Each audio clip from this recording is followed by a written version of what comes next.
En la clase anterior estuvimos trabajando con el concepto de variable aleatoria discreta. Hoy vamos a trabajar con variables aleatorias continuas. Para eso es importante diferenciar conceptualmente un tipo de variable de la otra. Y vamos a verlo a través de un ejemplo.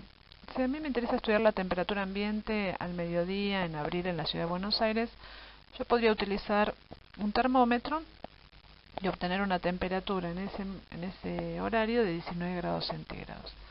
Ahora bien, si hubiera utilizado un instrumento más preciso, podría obtener la temperatura con mayor cantidad de decimales, mayor información. Y si el instrumento hubiera sido más preciso todavía, podría haber tenido una cantidad de decimales que en teoría podría ser infinita. Esto es, en una variable continua, aleatoria continua, no importa la precisión con la que nosotros medimos, cada valor, cada observación de esa variable aleatoria tiene, en principio, infinitos decimales.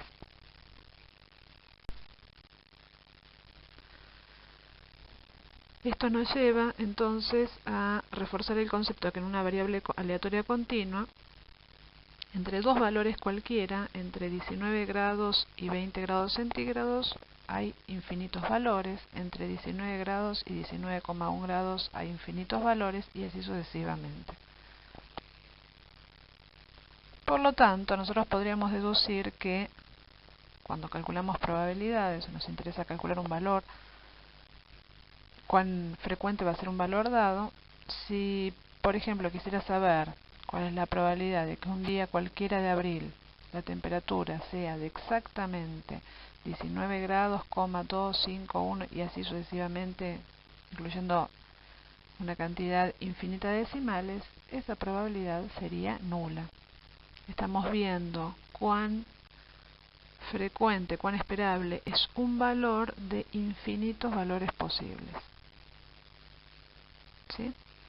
Asociado a esto, podemos también deducir que sería imposible que dos valores cualquiera en una variable aleatoria continua sean exactamente iguales en sus infinitos decimales. Esto implica una diferencia dramática con respecto a las variables aleatorias discretas, donde, por ejemplo, la semana pasada vimos cómo podíamos construir una tabla donde listábamos los valores de la variable y podíamos asociarles probabilidades.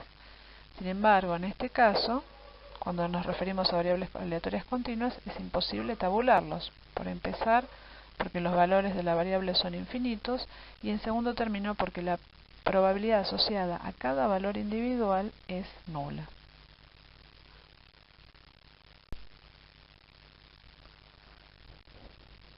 ¿Cómo entonces nos manejamos en lo que respecta a probabilidades?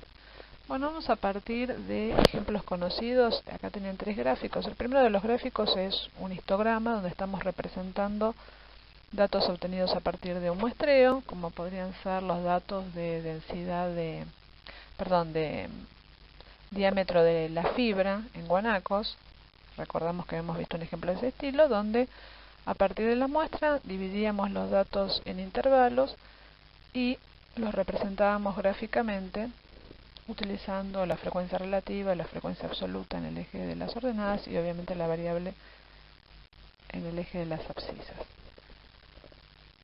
Si nosotros aumentamos el tamaño de la muestra, por ejemplo a 1000 observaciones, vamos a tener una visión más suavizada del comportamiento de la variable. De todas maneras estamos hablando de una muestra, solamente una muestra más contundente, basada en mayor cantidad de datos. Sin embargo, si construimos el polígono de frecuencia, ya vamos viendo que la forma de la distribución tiende a tener un determinado aspecto. Y si seguimos aumentando la cantidad de datos, en principio si trabajáramos con la población, tendríamos algo como tenemos en el último de los gráficos, donde nosotros ya estamos hablando del comportamiento de la variable en general, no de una muestra, y en ese caso ya no vamos a hablar de una frecuencia relativa, sino que vamos a hablar de una función de densidad, que vamos a definir ahora. Y donde la media ya no sería un X rayo, una media de una muestra, sino que estamos hablando de la media poblacional mu. Esto que tenemos en el último gráfico constituye una distribución de probabilidades. es decir, cómo se comporta la variable donde tenemos mayor concentración de observaciones y donde la variable va a tener una probabilidad de ocurrencia baja o inclusive nula.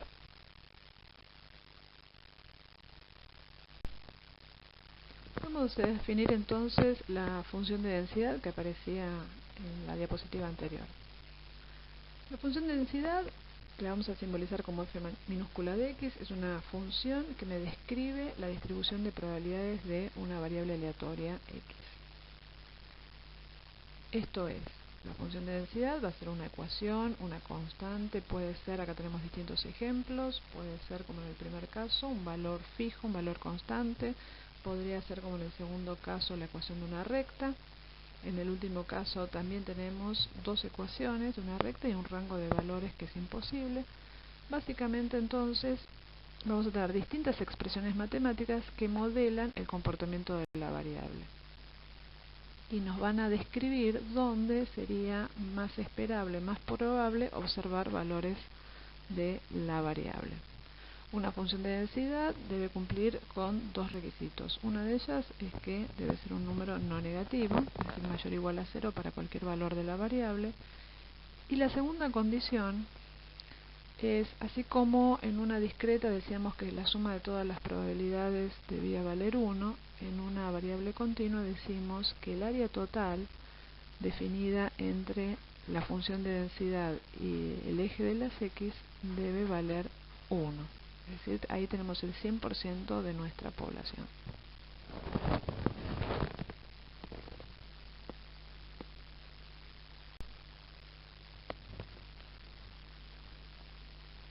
Aquí les describo algunos ejemplos reales de funciones de densidad para distintas variables.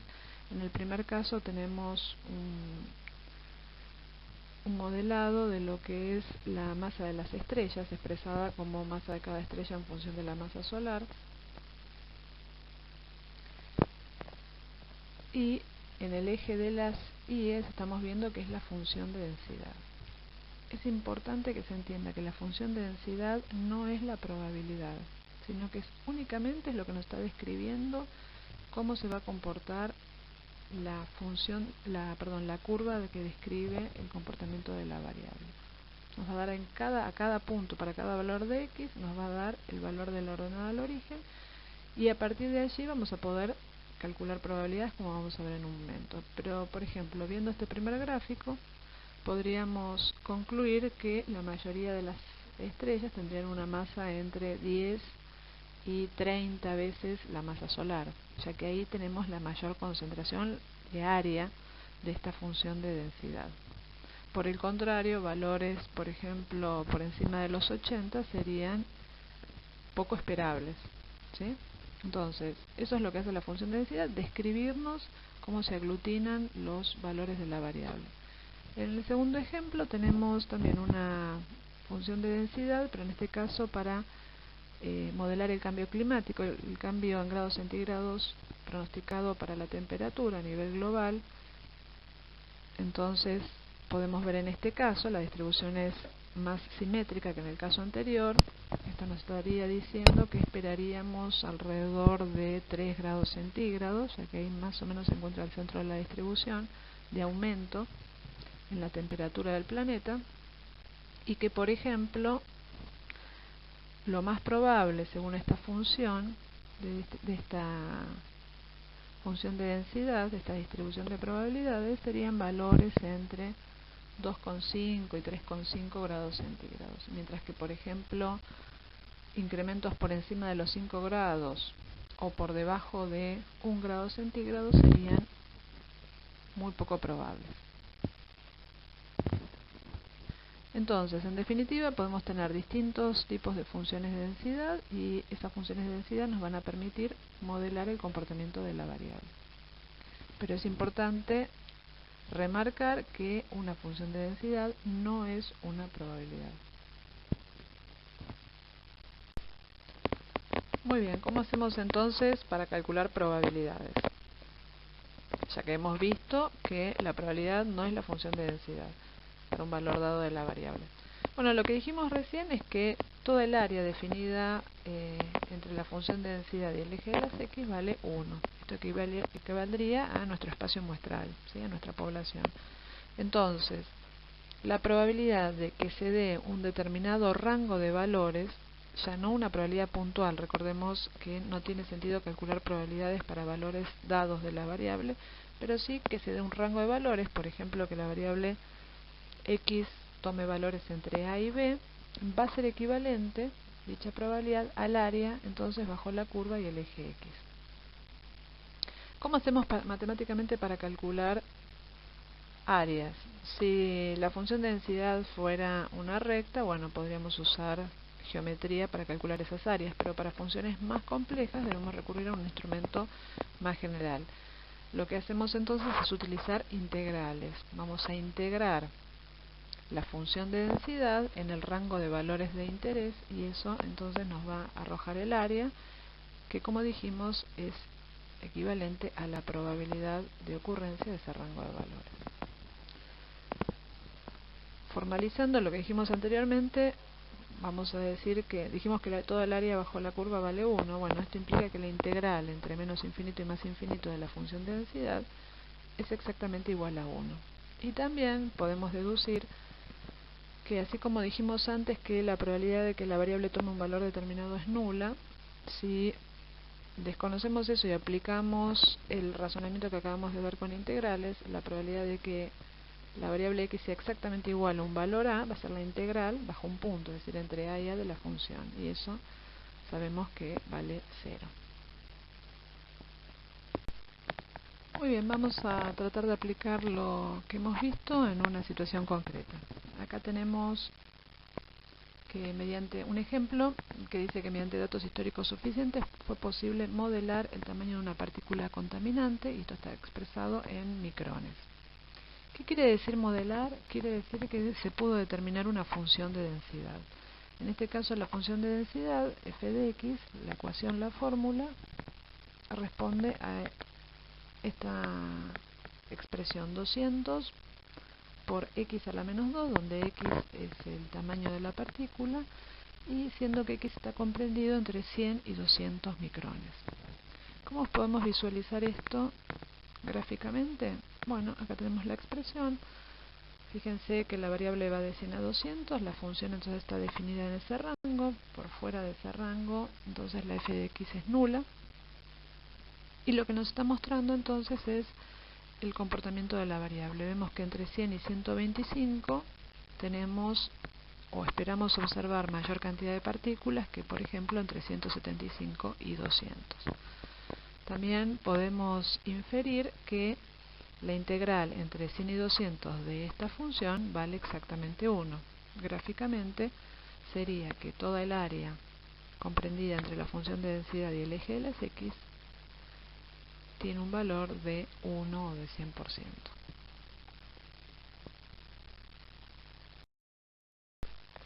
Muy bien, vamos entonces a aplicar lo que hemos visto en el cálculo de probabilidades. Supongamos que me interesa hallar la probabilidad de que una partícula cualquiera mida a lo sumo 150 micrones. Muy bien, podemos escribir entonces que lo que queremos obtener es la probabilidad de que x, la variable aleatoria, el tamaño de la partícula, sea menor o igual a 150. Por lo que hemos visto anteriormente, el hecho de incluir o no incluir el valor 150 implica incluir entre infinitos valores el que corresponde a 150, e infinitos ceros. Y como charlamos anteriormente, la probabilidad asociada a ese valor puntual es nula. Por lo tanto, esta primera expresión es exactamente la misma que la segunda, la probabilidad de que x sea menor a 150. Es decir, el valor de probabilidad no va a cambiar por la inclusión del valor 150. Esto es totalmente distinto a lo que ocurría en las distribuciones discretas. Recordemos que muchas veces el valor de probabilidad cambiaba en forma dramática por el hecho de incluir o no un determinado valor de la variable.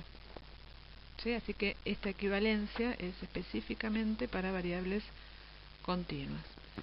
Bueno, volviendo al cálculo de probabilidades, dijimos que esto va a corresponder, esta probabilidad solicitada, a un área. ¿Cómo hacemos para calcular esa área? Mediante integrales. Si tratamos de visualizar esto gráficamente, acá tenemos la distribución de la variable y entonces lo que nos interesa hallar es el área que está sombreada. ¿Qué proporción del área total, del 100%, representa el área sombreada? Bueno, eso lo hallamos entonces integrando nuestra función entre los límites pedidos 100 y 150. Si reemplazamos la función de densidad por su expresión 200 por x a la menos 2 y utilizando los cálculos habituales de integrales, podemos llegar a la respuesta que es de 0,6 periódico. Es decir, que esta área representa el 66% del total del área. Esta probabilidad la podemos interpretar como siempre de dos maneras. Que una partícula cualquiera, cuán probable es que mida a lo sumo 150 micrones, 0,666 periódico. O bien podemos interpretar como que esperamos que el 66,67% de todas las partículas midan entre 100 y 150 micrones.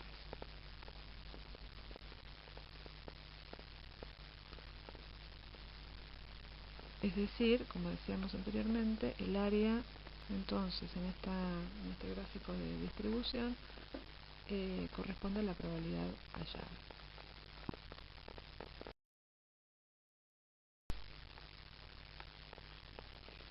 Muy bien, vamos a incorporar otro concepto, además de la función de densidad, y es el de función de distribución. La función de distribución de probabilidades para una variable aleatoria continua la vamos a simbolizar como f mayúscula de x, y es la probabilidad de que la variable aleatoria sea menor o igual a un dado valor de la variable. El concepto es muy similar al de frecuencia acumulada. Fíjense, acá tenemos la expresión, la f de x, entonces es la probabilidad de que la variable entonces tome valores de hasta un valor determinado, y por lo tanto va a ser la integral entre el límite inferior de la variable, en teoría menos infinito, y ese valor de la función de densidad. Recordemos, cuando estábamos trabajando en distribución de frecuencias, habíamos definido las frecuencias acumuladas, que consistían en sumar frecuencias hasta un valor de la variable inclusive. Bueno, acá tenemos un concepto equivalente, que también lo retomamos cuando hablamos de función de distribución para las variables aleatorias discretas, donde sumábamos probabilidades hasta un dado valor de la variable, y aquí, siendo que no podemos sumar probabilidades, lo que vamos a hacer entonces es integrar la función hasta ese valor de la variable. Gráficamente, acá tenemos los tres ejemplos iniciales donde teníamos la función de densidad. La función de distribución de probabilidades se encuentra a la derecha para todos estos gráficos, y fíjense qué características tienen en común. En todos los casos, la función arranca de cero, es decir, que si mi variable toma valores entre a y b antes de a, entonces no tengo probabilidades acumuladas. Y a medida que voy progresando en el eje de las x hasta el máximo valor que toma la variable, la función de distribución va aumentando hasta alcanzar entonces el máximo valor posible, que es 1. Eso ocurre independientemente de la forma de la distribución.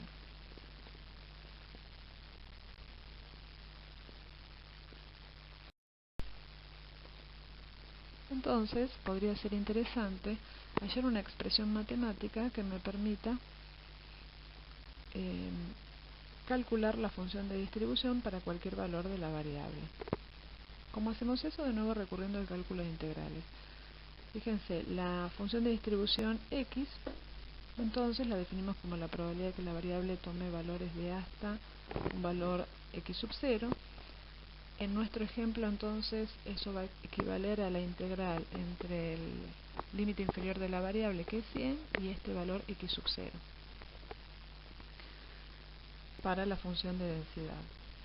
Reemplazando por los valores por la expresión de nuestra función de densidad, 200 por x a la menos 2, y aplicando las normas de cálculo de integrales, llegamos a esta expresión matemática, 2 menos 200 dividido x0.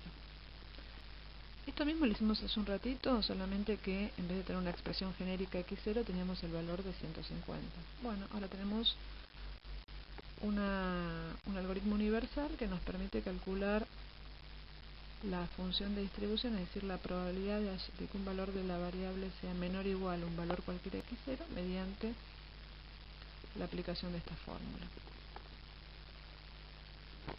El gráfico correspondiente a la función de distribución es el que se presenta aquí a la derecha.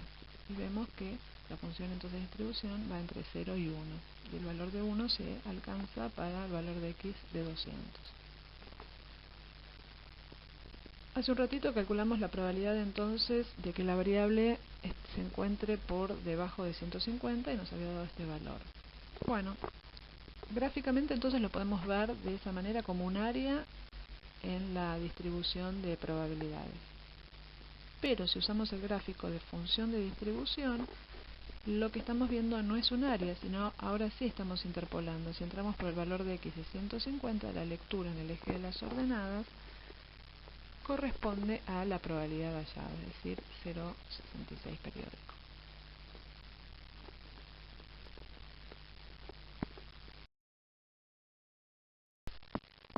Muy bien, vamos a seguir entonces calculando probabilidades para algunas otras situaciones de interés. Supongamos que me interesa hallar la probabilidad de que una partícula mida entre 125 y 150 micrones. Eso correspondería gráficamente al área bajo la función de densidad que se muestra aquí a la derecha. ¿Sí? Nos interesa saber entonces, en lo que está sombreado, cuánto representa del área total. Formalmente lo podemos escribir como la probabilidad de que x se encuentre entonces entre 125 y 150 y matemáticamente lo vamos a resolver como la integral entre 125 y 150 de la función de densidad. Muy bien. Hasta aquí estamos. Ahora, nosotros acabamos de deducir la función de distribución y vamos a emplear la función de distribución para no tener que volver a calcular integrales. Facilitar entonces de esta manera la obtención de probabilidades. Hay diversas maneras para calcular esta integral usando la función de distribución. Por ejemplo, podríamos calcular el área por debajo de 125, o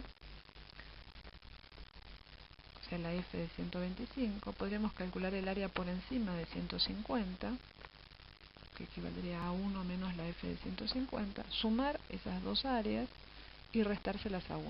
Y eso nos daría el área que estamos buscando.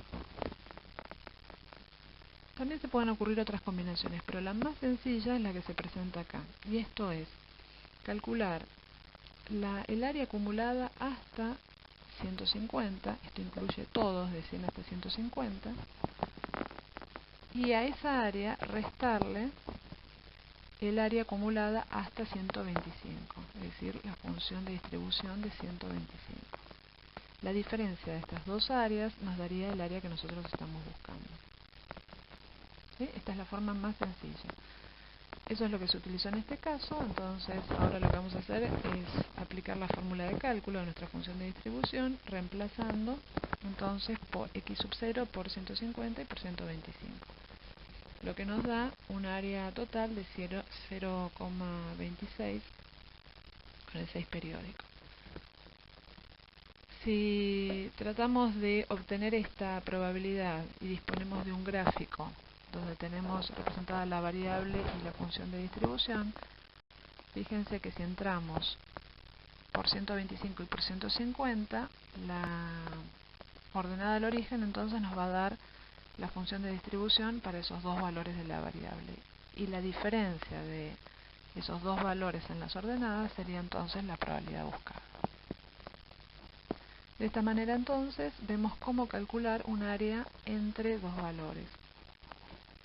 Otra posibilidad es que nos interese calcular el área a la derecha de un valor determinado.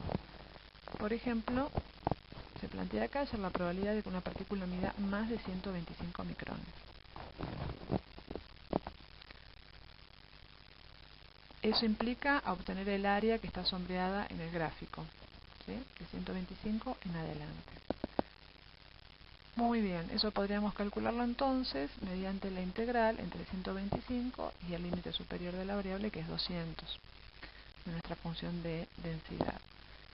Pero si lo que nos interesa es utilizar la función de distribución que acumula áreas pero a la izquierda de un valor determinado de la variable, es fácil deducir que entonces la probabilidad solicitada se puede calcular como 1 menos el área acumulado hasta 125. ¿Sí? Y esto nos da un total entonces de 0,6.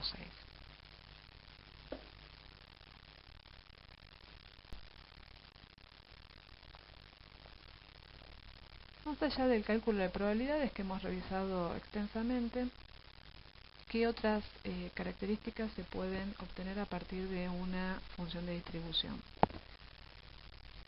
Bueno, como vimos en las primeras clases de estadística descriptiva, vimos que además de graficar y obtener una distribución de frecuencias para una variable, podíamos calcular estadísticos que caracterizaran, que resumieran la información para esa variable. Bueno, acá es lo mismo, podemos calcular, por ejemplo, la esperanza, que es el valor promedio, y la varianza como una medida de la dispersión de los datos.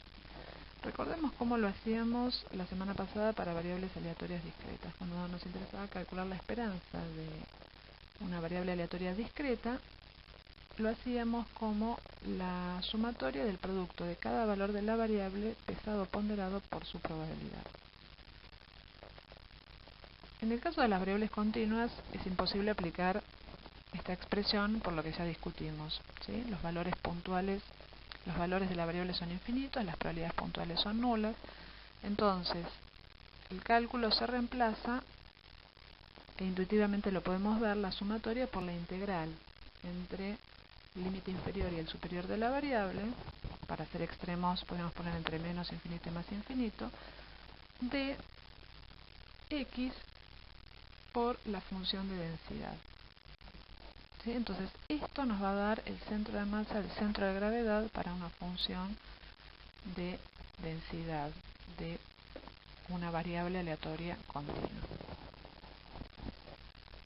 Análogamente podemos recordar cómo se calculaba la varianza en el caso de una variable aleatoria discreta, y recordemos, era la suma de las distancias a la media o a la esperanza de cada valor de la variable elevado al cuadrado y de nuevo pesado ponderado por la probabilidad de dicho valor de la variable. Muy bien, en el caso de variables aleatorias continuas, entonces la expresión se transforma en esta. De nuevo recurrimos a integrales, y lo que vamos a integrar ahora entonces de nuevo es las distancias de los valores de la variable a su valor esperado promedio elevados al cuadrado y multiplicados por la función de densidad.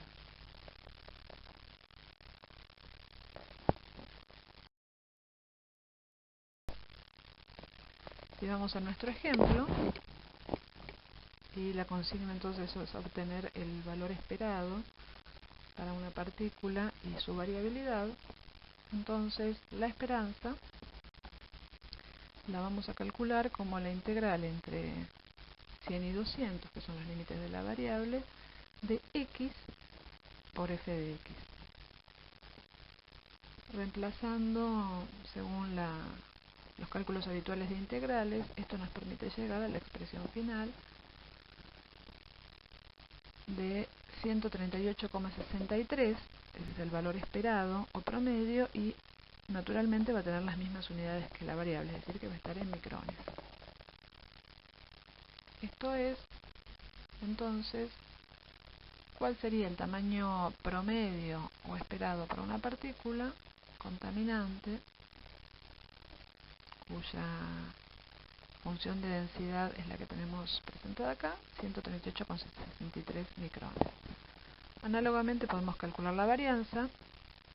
Las cuentas son sensiblemente más arduas, ¿sí? En este caso lo podemos dejar para una tarde lluviosa y nos da un valor de 783,2, y recordemos, la varianza tiene unidades al cuadrado, es decir que esto van a ser micrones al cuadrado. Si queremos traducir este indicador de variabilidad en unidades comunes a las de la variable, entonces calculamos el desvío estándar como la raíz cuadrada de este valor y nos da de 27,99 micrones. Y para tener idea de cuán variable es el tamaño de la partícula, pero en unidades relativas o porcentuales, calculamos el coeficiente de variación, que nos da de 0,2 o de un 20%. O sea que nos está hablando de una variable levemente heterogénea.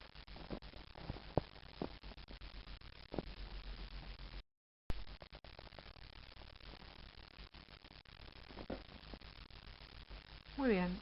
Con lo que hemos visto anteriormente, entonces, es posible caracterizar una variable aleatoria continua a partir de su función de densidad, a través de su esperanza, su varianza, y asimismo podemos calcular probabilidades. La forma que puede tomar una distribución de probabilidades por una variable continua es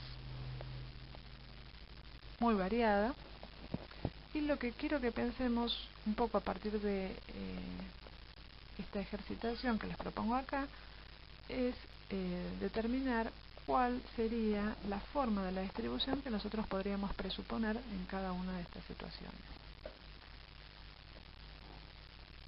Y básicamente nos vamos a restringir a las tres formas que tenemos abajo, es decir, una distribución asimétrica negativa o hacia la izquierda es una posibilidad, una distribución simétrica donde los tres estadísticos de tendencia central, media, mediana y moda coinciden, o una distribución asimétrica hacia la derecha.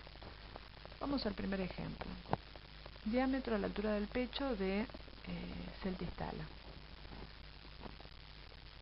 Esta variable es una variable biométrica y, como la mayoría de las variables biométricas, peso, altura, etcétera, que son el resultado de la acción de gran cantidad de efectos, la variable sigue una distribución simétrica, es decir, que estaríamos en el caso central de los tres ejemplos, donde la mayoría de los individuos van a tener un diámetro cercano al promedio, y a medida que nos alejemos de ese valor central, cada vez va a ser menos probable encontrar ejemplares, ya sea por izquierda o por derecha. Segundo ejemplo, edad al momento de morir en poblaciones humanas.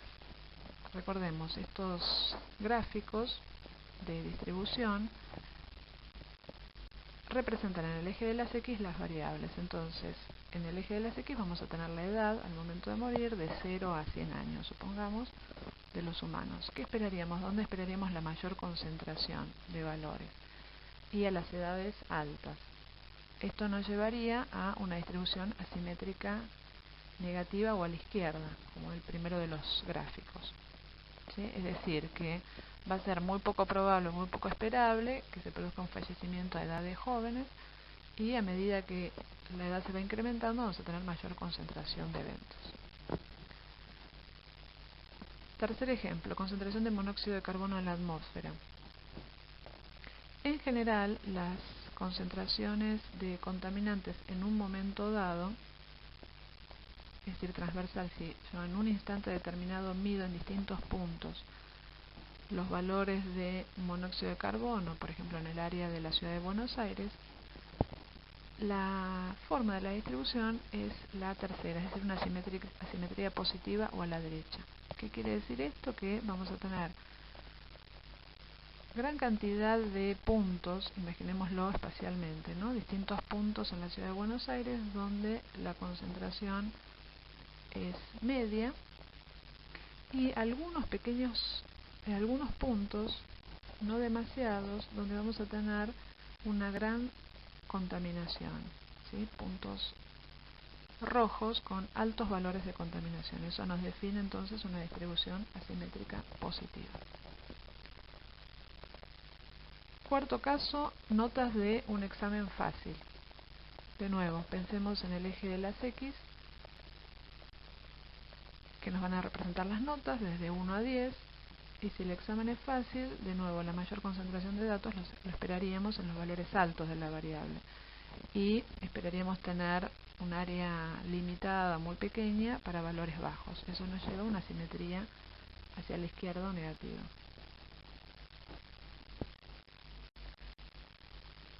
Quinto caso, la variable son los ingresos de un grupo de empleados en un momento dado.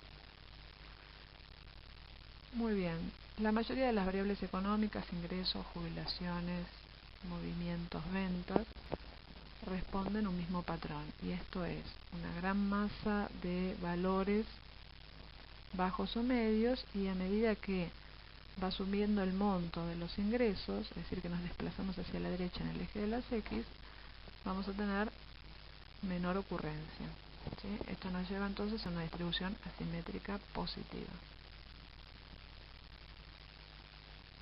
Y vamos al último ejemplo, que es el peso de los cerdos de un año, donde están mezclados machos y hembras. Bueno, para la variable peso esperaríamos una distribución simétrica, como comentamos para el caso de los diámetros. Ahora, acá hay una particularidad, y es que están mezclados los machos con las hembras. Esto nos llevaría a que, si bien esperamos una distribución tipo campana, el hecho de que estén juntas dos poblaciones que difieren en cuanto a su peso, nos llevaría a suponer que tendríamos una distribución bimodal, es decir, dos campanas levemente superpuestas, donde la primera campana representaría el peso de las hembras, que es menor, y la segunda campana el peso de los machos. ¿Sí? Cuando ocurren estas situaciones de distribuciones bimodales, entonces nos está dando evidencia de que están mezcladas distintas poblaciones con distintas características, y en ese caso es conveniente analizarlas por separado. Hemos visto entonces diferentes modelos de distribución de probabilidades para variables aleatorias continuas. Vimos un ejemplo concreto que era el tamaño de la partícula, vimos algunos ejemplos publicados en revistas científicas que modelaban otras variables, y lo que les quiero comentar ahora es que existen diversos modelos conocidos y postulados para variables aleatorias continuas, de los cuales nosotros vamos a ver tres. Uno de ellos es la distribución normal, que la vamos a trabajar la clase que viene. Es una distribución ampliamente utilizada porque surge naturalmente en muchas variables aleatorias, justamente lo que les estaba comentando recién, de variables biométricas como peso, diámetro, etcétera, ajustan a esta distribución normal, que la tienen graficada aquí arriba. Ven que tiene forma de campana. La mayoría de los datos se concentran alrededor del promedio, y a medida que nos alejamos del promedio, entonces tenemos menor densidad de valores. Y otros ejemplos que vamos a trabajar son la distribución T de Student, que está en el segundo gráfico, y la distribución chi cuadrado, que tiene otra forma, es asimétrica. Estas dos últimas distribuciones las vamos a utilizar para estadísticos, no para variables medidas directamente. Vamos a finalizar esta clase enunciando las propiedades de la esperanza o media y de la varianza. Si bien esto lo estoy presentando a esta altura, las propiedades de la esperanza y de la varianza las podríamos haber visto en la segunda clase descriptiva, y hablaríamos de las propiedades del promedio y de la varianza, ¿sí? Es decir, que son universales, ya sea para una distribución de frecuencias o una distribución de probabilidades, siendo la variable discreta o continua. Muy bien, presentamos acá tres propiedades. La primera de ellas es la siguiente: si tenemos o enunciamos acá como una constante cualquiera, entonces es posible demostrar que el valor esperado promedio para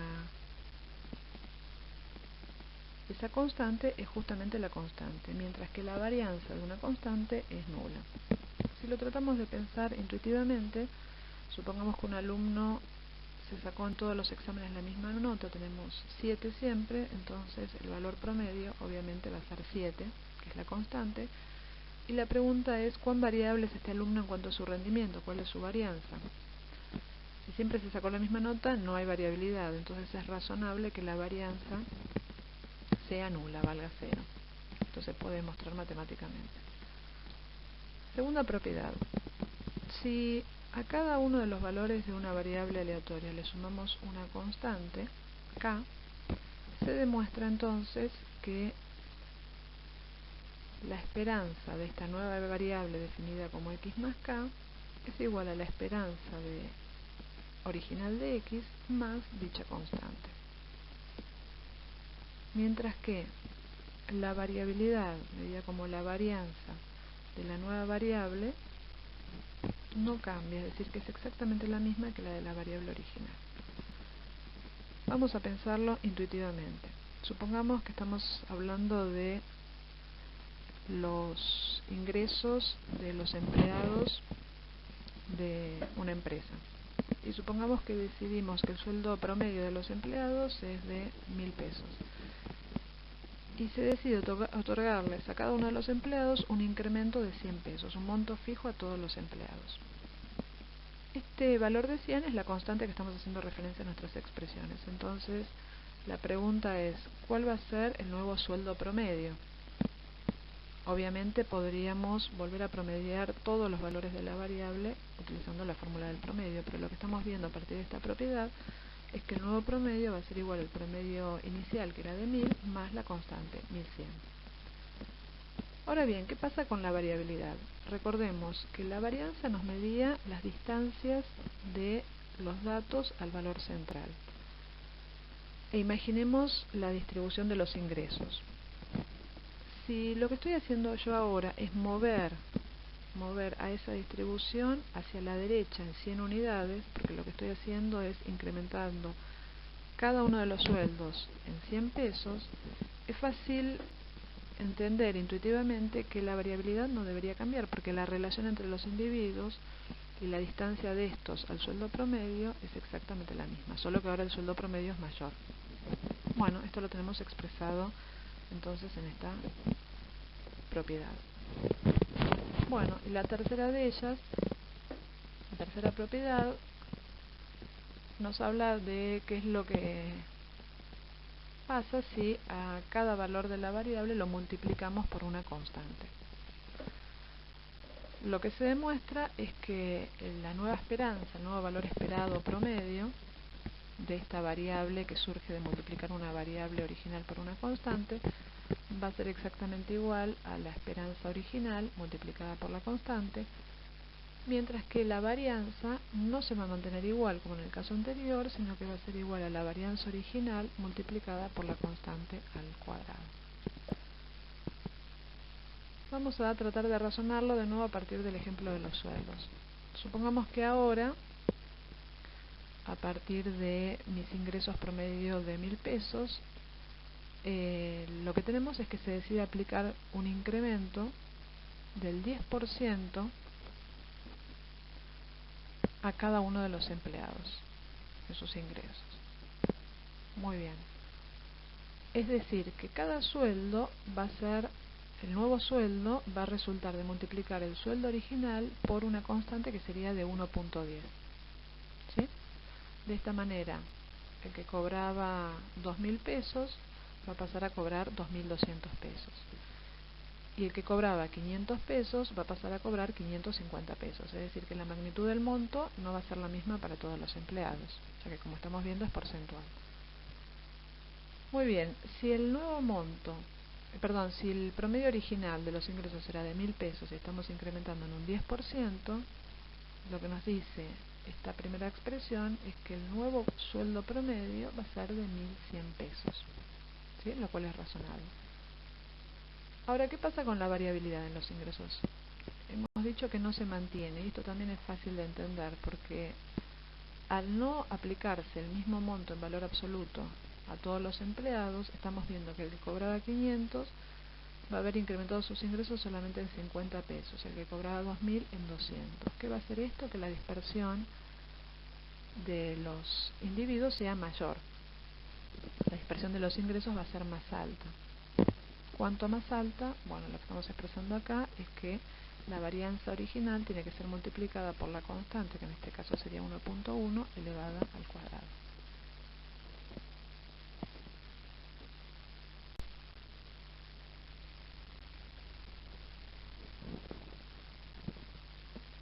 Otras propiedades de la esperanza y de la varianza: si tenemos dos variables aleatorias que son independientes, es decir, que los valores que toma una variable no están afectados ni sus probabilidades por la otra variable, siendo sus esperanzas, esperanza de x1 y esperanza de x2, y sus varianzas, varianza de x1 y varianza de x2 respectivamente, podemos definir una nueva variable que sea el resultado de la suma de estas dos variables aleatorias.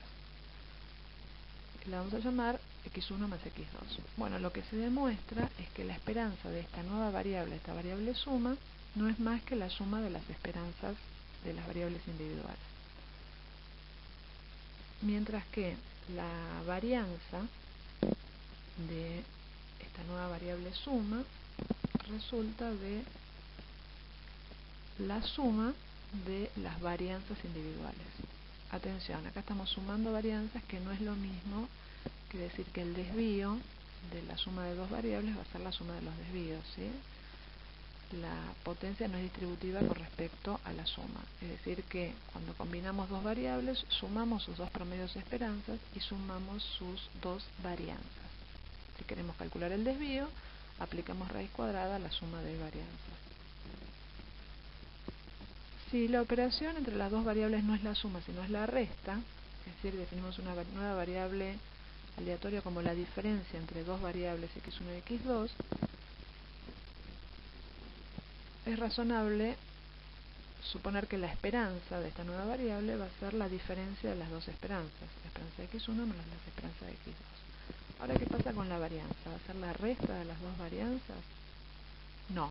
Si estamos combinando dos variables, esperaríamos que la variable resultante asuma la variabilidad de la primera y también la variabilidad de la segunda. Es decir, que en este caso, al igual que en el anterior, las varianzas se vuelven a sumar.